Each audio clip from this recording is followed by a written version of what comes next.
Welcome to the Engineering, Emotions, and Energy podcast. I'm your host, Justin Wink. Today is a very important topic, especially if you're someone who likes to listen to this podcast, because if you listen to this podcast, you probably want to help people. You want to help yourself, and you also want those around you to be doing better, living happier, more fulfilled lives. Because, that's why I do this podcast. I'm here to help you, the listener, have a less stressful, more energetic, heartfelt life. That's what I'm trying to do. But this episode is about actually not helping people. What?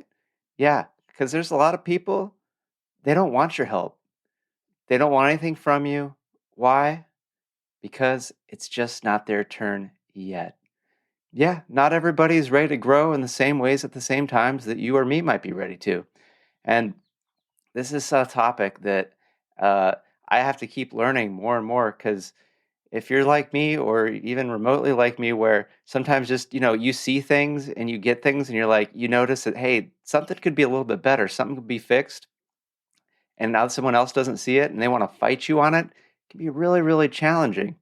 Because I know for me, since just being able to connect the dots and things like that is something that has always been really a big talent. I'm getting distracted. My cat is in the room and wants to get out. So that's the fun. All right, he's going to claw out the carpet. So I'm going to pause this. I'm going to be right back. We're going to continue the show. Stay tuned. So the cat is out. So now we should be undisturbed, just you and me. I know, it was really rude, like podcasting 101, like make sure you have a quiet, secured room. So usually he was a very sweet, quiet little kitty just hanging out, doing his thing. And then, of course, I hit the record button, and now suddenly he's got places to go, things to do, got to get the hell out of my room, or he's going to chew up the carpet. So anyway, when you're able to really connect the dots and see that things could be a little bit smoother, a little bit better, a little bit more effective or happier, more joyful, and you want to share that with other people, especially those you care about. You want to go, hey, like let's take a really simple example, something that gets a lot of people's nerves, especially if you're in a brand new relationship and you just moved in together, or even if it's just a new roommate. One of the biggest things of contention's the dishes, right? It's like, hey, dishes is so much easier if you just wash them immediately, because the stuff's not stuck. You don't have to soak it. And then boom, right there or right in the dishwasher, and certain ways to stack it. Just some people, they have their own way. They got to put the knives, pointy in down, or the forks pointy in down, whatever. There's all sorts of weird ways that people do different things that might be differently. And I know you got a good reason for doing what you do. You're a smart, brilliant, awesome person. Just not everybody's ready for your amazement, and it's just not their turn. That's not yet, maybe. And that's just something that's, I've had challenges at work, I've had challenges in relationships. So I've been there, and getting frustrated that someone isn't getting it, it's not going to help you, and it's 100% not going to help them. And one way I like to explain this is we often think that, by helping people out, by nurturing and things like that, we're treating them like a beautiful seed. We're giving them the love and the information and the ideas. It's, we think it's like I'm giving them some soil, I'm giving them, plenty of water, access to sunlight, and yet they just don't grow. That they just stay this seed, this, why won't it germinate? Why won't it come out?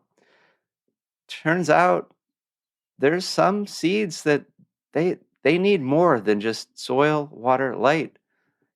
So in areas that are really prone to wildfire, where once every few years there's just going to be a giant, enormous wildfire. So I'm in California, so there's areas where that happens every year. There are certain plants that the seeds, because they know that if they were to grow just at any random time, just just drop into the soil and try to grow, that likely they would eventually realize that they don't have enough sun. They're crowded out by too much shrubs and other trees, and so they are perfectly designed to wait to germinate until there's the heat of a really severe forest fire that would clear out any competing other foliage, and then the seed, has a little coating that'll melt off from that heat, and then it can get the benefit of that of that water, of that soil, and that abundant sunlight that's going to be available because of the crazy conditions that allow the seed to finally germinate. And some people are just like that too, where you're giving them all this love and all this, you know, great ideas and great information, and it's just not taken. They're not changing because they need the fire, they need the heat. That's what they're missing. And maybe your job isn't to be that forest fire. Do you really want to be causing all that destruction? Probably not. I don't want to cause harm. I want to help people. I want to make people's life easier and better. So sometimes we just got to step back and realize this plant, it's not my job to water this plant. It's not my job to be the bringer of the water, bringer of the light, bringer of the soil, and definitely not the bringer of the fire. So whoever's job that is, whenever that is, that'll come when that person's ready, but maybe it's just not their turn just yet. And that's okay. There's plenty of other people that it is their turn and they are ready and waiting. So the more you can save your energy up by avoiding, helping these seeds that need the fire to germinate, and you can place your attention to those that are just, wonderful little flower seeds that just need a little bit of water, a little bit of sunshine, and they just sprout right up. The more that's going to energize you and fuel you so that you can go and help more people. So it really isn't about not helping people. It's about helping the people that are ready for your type of help so then you can help more people. And then when those other people are ready, they'll be ready and they'll be much happier to come to you. And I'd also like to offer this perspective on this, that perhaps what you believe is water, sunshine, great soil, to them, it could be a fire. So perhaps they are, a delicate little seed ready to bloom. You just keep burning them with the intensity. You're adding too much fertilizer, you're adding too much water, you're drowning them, you're burning them up. Maybe it's too much. And so then, stepping away from that and letting them find what best helps them nurture so that they can grow and thrive, right? Because we don't always know what other people need. Sometimes they don't even know what they need. And maybe you do know what they need, but just maybe they're just not ready for whatever reason. Because a lot of times we have these habits and these patterns and these ways of doing, and they are all put in place for a very important reason, because they served a purpose. They kept us safe. They got us to where we are now. But one of my mentors often likes to say, what got us to where we are now won't necessarily get us to where we want to go. And some people aren't ready to take that step because there's a risk in going from where you are now to where you want to go. You're going to have to do different things, say different things, talk to different people, be a different way of being. And just not everybody's ready for that. Sometimes you got to take your time and figure out, hey, you got to know what's not working. So then you can decide, well, what do you want it to work? And everybody has their own little pace and their own little ways of being. So I know you want to help. I know you want to be of benefit. Just be very discerning at who's ready for your style of help and when.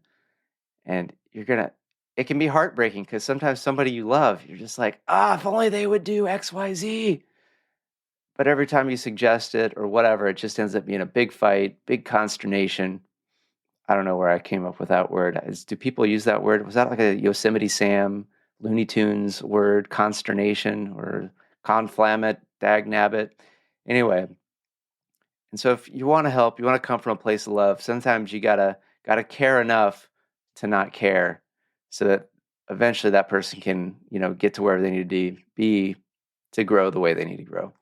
So that's today's show. Short, sweet, simple, rekindling the love. Last week, I was in Dallas, Texas area. So, the recording, I'm back with my awesome mic. So hoping you're loving the sound quality. But to get that interview with Nita Cosme was fantastic. So if you haven't caught it, go check out that episode. We had a lot of fun stuff. And find me on social media. So find me on Facebook, Instagram, LinkedIn. Shoot me an email, podcast@justinwink.com. If you got any questions, comments, things I could do to make the show better. Feel like the show could not get any better, I'd love to hear it. But what I love even more, 5-star reviews. Subscribe, 5-star review. Helps, get the word out, get the message, because I'm here to help people that are ready to be helped. That's what I'm doing. And I've got an awesome workshop coming up June 13th, Sunday, 11 a.m. If you are in the Sacramento area, technically Placerville, doing a workshop, signups are available now. I'll put that in the show notes as well. So thank you and good day.